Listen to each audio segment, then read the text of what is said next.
At Santiago, cars were to be carefully locked away from service crews in a parc fermé. And so, for the weary drivers, it was sleeves up and heads down for a bit of routine servicing on the cars, much to the astonishment of the local residents. Well, that's what you want to do. You've got to pull the bolt down so that it'll go in. It goes in at that sort of angle, doesn't it? Yeah. So if you get a big ring spanner and lean on it one end and then tap it in with the hammer with the other end. In right up as far as to where it goes to the... but it's not opposite the hole then. What do you think? Turn in and put your finger on the end of the bolt. Idea of getting a driver Yeah, very much in favour of it. This is an excellent idea. We'd have come thousands of miles to see this, and more than anything else, it's proved to the Chileans that the English really are crazy. But it's all they're doing is routine shock absorber changes, which we haven't really got time on the road. The schedule is so tight, so we've got the drivers to do. It's good practice for them. And now came the biggest challenge of all, as the route climbed 16,000 feet up into the Andes.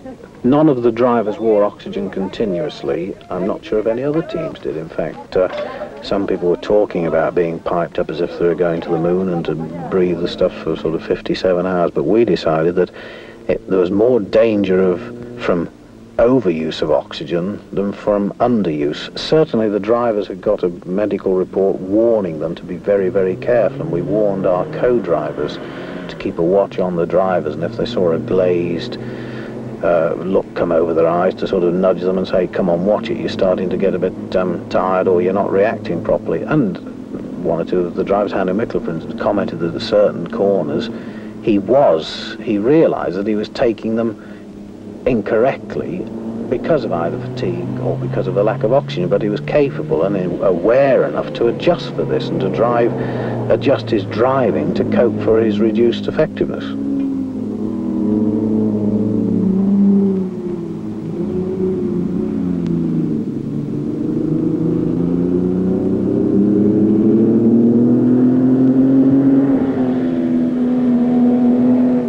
As the cars struggled their way through the early dawn towards La Viña and the end of one of the rally's most grueling sections, near tragedy struck, reducing the field to just 41 survivors. Whether the altitude affected the crew and caused the disaster, none will ever know.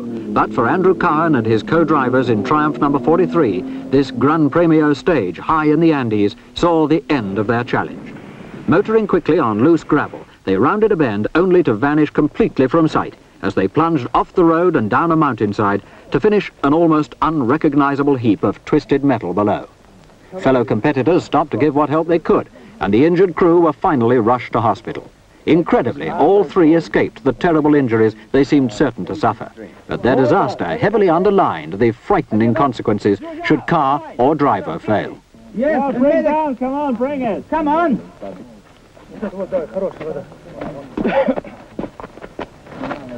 Вот кипяченая вода, в термосе кипяченая вода.